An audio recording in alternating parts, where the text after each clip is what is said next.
Hi, welcome to Oma's Kitchen. Oregano.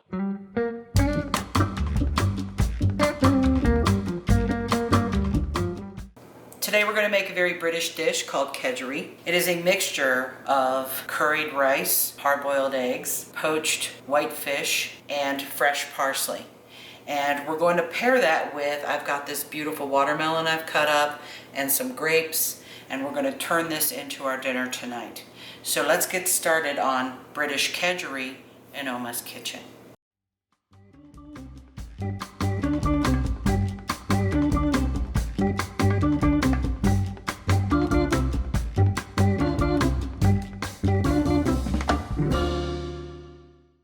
Okay, so before we get too far into the Kedgeree, I just want to talk about the eggs.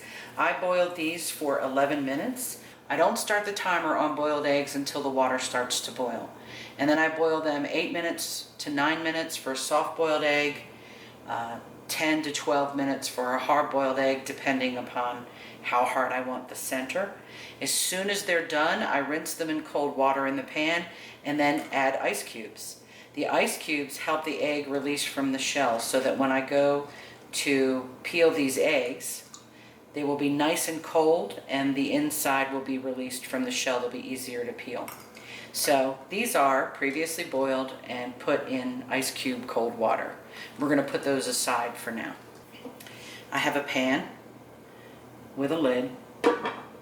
In that pan I have put 1.25 cups of milk. It could be whole milk, it could be low-fat milk, totally your deal. Into that, I'm going to add a couple of teaspoons of salt. 1, 2. Let me just stir it together a little bit, get that mixed in. I'm going to put this on my stove on low heat and let it get to the point where it starts to simmer before I add my fish to it. This is how we're going to poach the halibut to add to the Kedgeree. Okay, so this is just 1.25 cups of whole milk mixed with 2 teaspoons of salt. So I'm going to put that on the stove and let it get started. We have a small white onion here and we have a piece of ginger. You want to be careful not to put too much ginger in your Kedgeree, it'll make it too spicy. We want about 1 inch of ginger. And we want to cut that up fairly small. So I'm going to cut these pieces off. Okay, this is about the proper size piece of ginger for this. And what we're going to do is slice off the sides to get the peel off.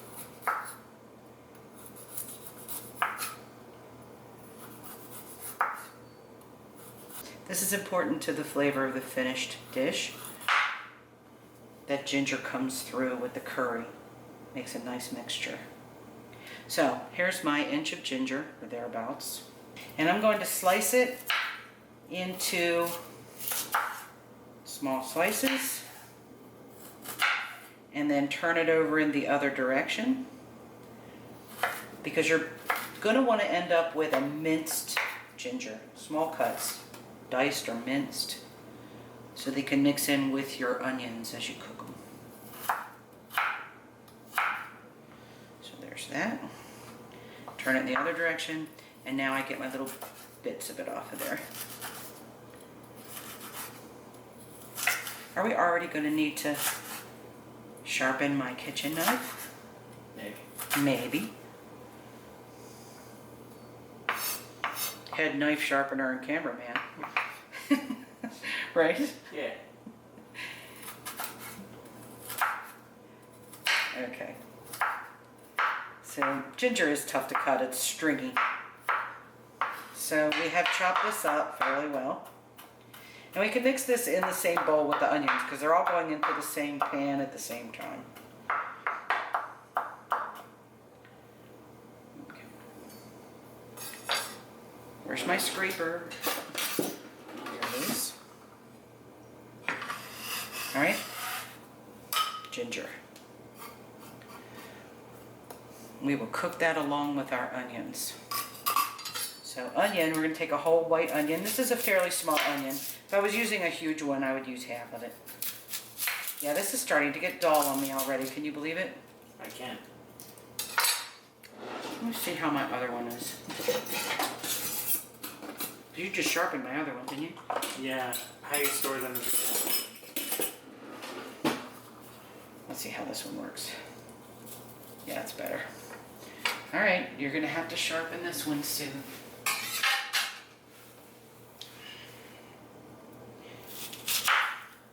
Better. Come back. In case you didn't know, ginger is very good for you. It has some anti-inflammatory properties. Nice to add this to a dish.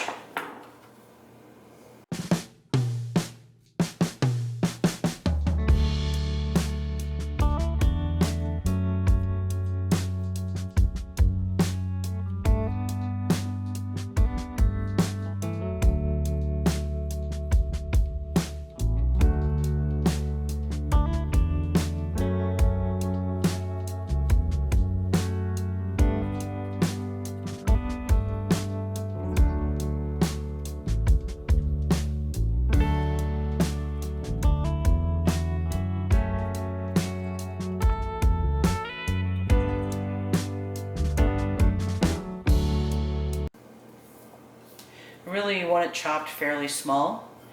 You don't want it to be bigger than your rice when it's cooked. So, you can look down in there. Other than the ginger and onion, we need some parsley for this dish. Good Kedgeree uses fresh parsley. This is an Italian parsley that I got at the farm stand today. So it's nice and fresh, and I've washed it. We need a good 2 tablespoons of fresh chopped parsley, and we're going to add that in with the rice. So I'm going to get out some of these pieces that look really happy out of this colander that I've washed them in. Can you see that? Mm-hmm. Yeah. We don't want a lot of the stalks, so I'm going to put these here to give me something to hold on to while I do a little bit of cutting. And we'll see how much I have once I've got them chopped up. So we want to chop this rough chop, but not big pieces. So let me.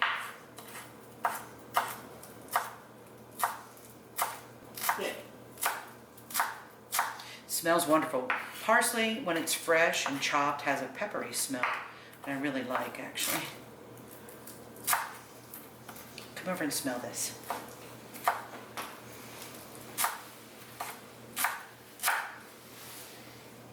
Yeah, it smells good. It's a pepper.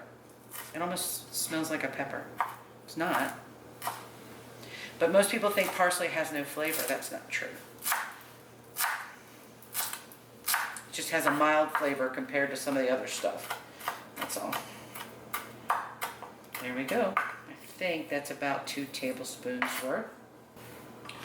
Let's see what we have here. Oh yeah, that's about 2 tablespoons. This will go into the Kedgeree. It'll come out very nice. You really can't make good Kedgeree without parsley. Okay, so there's that. The trick to good tomatoes is leave them on the vine if you can. Never put them in the refrigerator. It ruins their flavor. Leave them on the vine with it still attached and on your countertop, and use them within a few days before they have a chance to go bad on you. They'll taste so much better if you do that. This is just to put on the side with our Kedgeree and our fruit. So we cut the center out. There you are. Cut it in half. And here's my plate.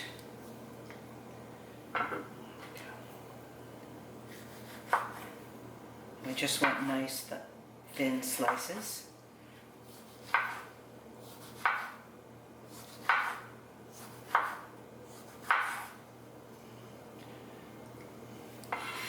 So pretty. Spread these out on a plate.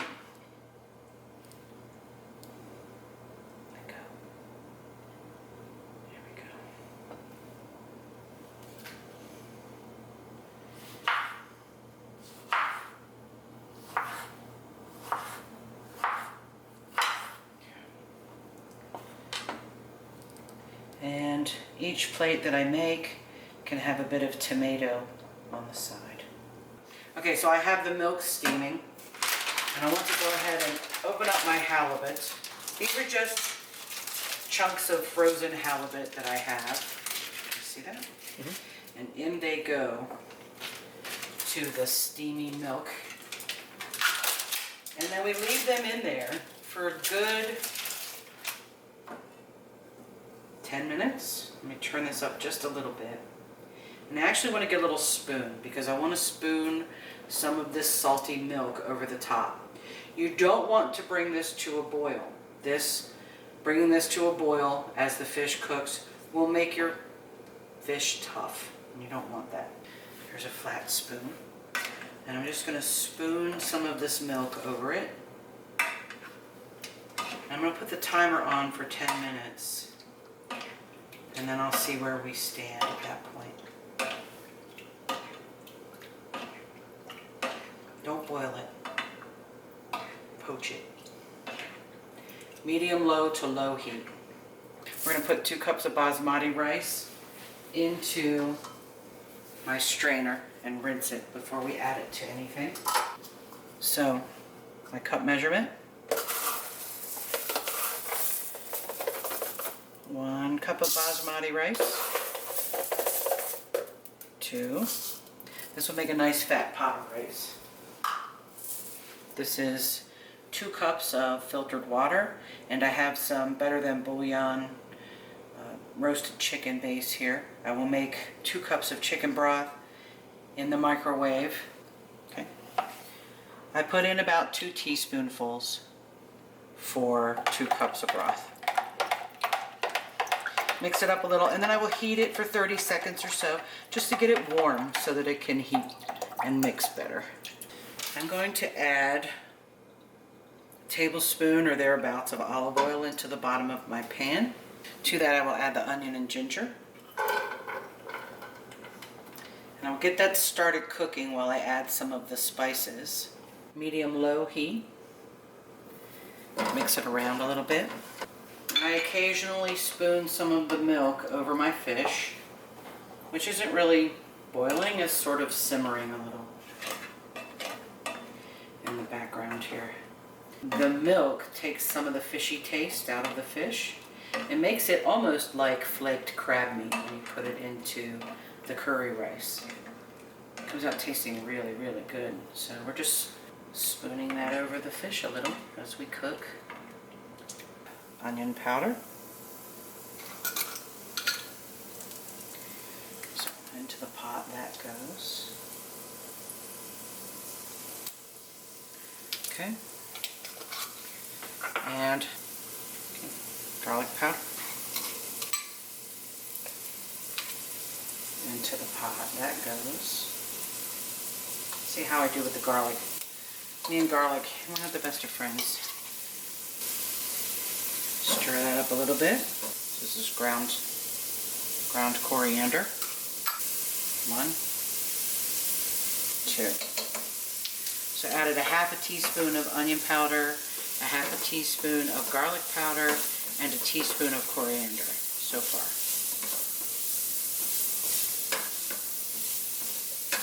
Get that frying a little bit. You want that onion cooked a little bit before you add the broth and rice. Let me flip this fish over. There we go. Just flipping the fish over in the pan so that both sides can be poached before it completely falls apart on me. You can see that. I flipped it over. So the bottom part is already done. I'm going to leave it in there for a couple more minutes for the top while I finish cooking the ginger and onion in the bottom of this pan. And then I'm going to add the rice. So here's my rinsed basmati rice. Add it in.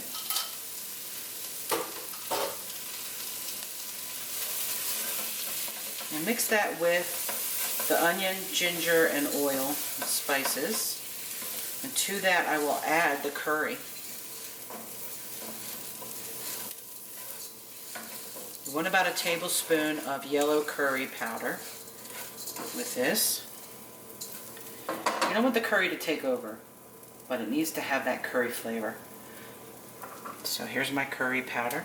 Let's see if we can get a tablespoon of curry out of here. There we go. That's about right. So, tablespoon of yellow curry powder. Alright. And to that, we mix it a little bit. Nice. Smells wonderful already. To that we will add broth. You'll notice, normally you do 2 cups of rice to 3 cups of liquid. This is 2 cups of rice to 2 cups of liquid. There's a reason for that. After this cooks for 12 minutes, we're actually going to add the milk from the fish to it. And that will equal 3.5 cups of liquid to our 2 cups of rice. Get it boiling, and then I'll cover it and set the timer for 12 minutes. In the meantime, I'm turning off the fish, which is now well poached.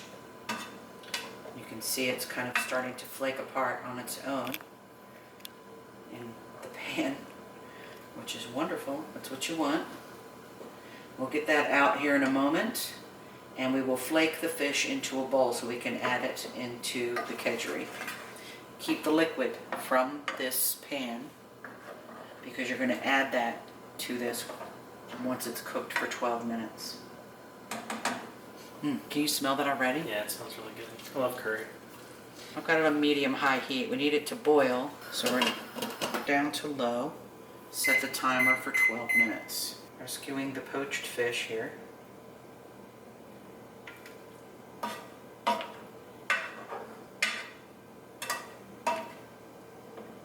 And it should be cooked through. So let me just test the theory. Yeah. That'll flake apart for me. See that? See how it's going to flake apart?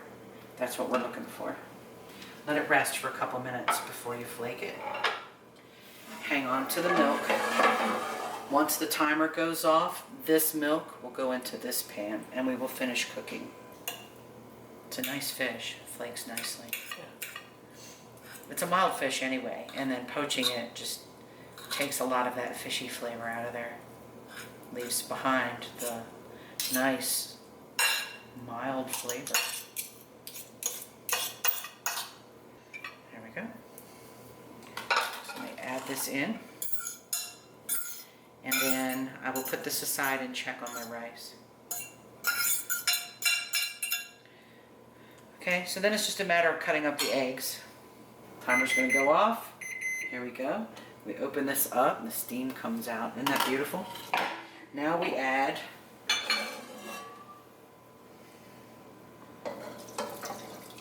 the milk from the poaching in there.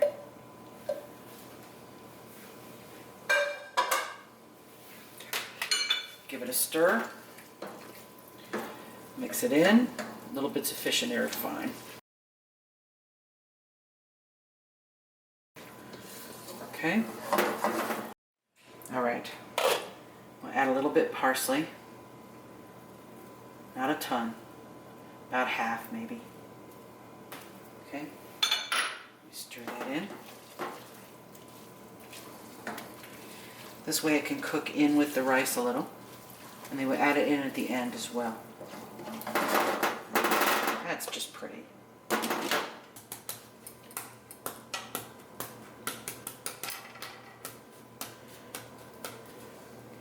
See how well they peel. Okay. Getting them good and cold like that really worked. Okay. One last one. So 5 eggs, 4 get added as chopped egg. 1 I cut into quarters and use as a garnish with a little piece of parsley on the side. I usually take the prettiest one, and that's the one that I cut into quarters. See that? Look at that. Beautiful on the inside. So this is the one I will use for a garnish. I'll show you how I set up the plate. Okay. The rest I chop into about the same size pieces as I use on the fish. A little bit bigger because this will break up, and these will get mixed with the rice at the very end. And then we're going to add the fish, egg, and the rest of the parsley to our rice. So my rice has been sitting for a couple of minutes after it's cooked. Let me open this up. And that nice steam comes out of there. Now what I usually do is fluff it a little bit, like this. Then add the fish. So there goes my fish in there. It smells so good. I don't know why this mixture works so well together, but it really honestly does. Okay, and then we add the egg. All that goes in. The rest of the parsley goes in. And then I'm going to switch to 2 wooden spoons. That'll help me mix it a little easier. What you want to do is mix this together without breaking it completely apart. 2 wooden spoons. So I can grab and mix a little bit. And then I usually cover this back over and let it sit for a few more minutes before I serve it.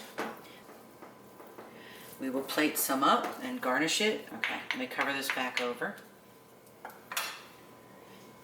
Let it sit for a little bit longer.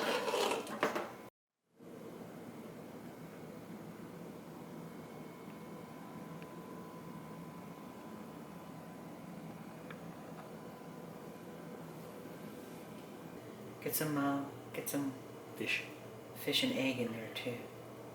Man, that looks really good. Oh my God. Yes. You wouldn't think poached white fish and eggs and curry rice would go that well together, but they do. Man, that's good.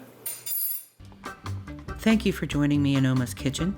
If you enjoyed the video, please don't forget to like and subscribe.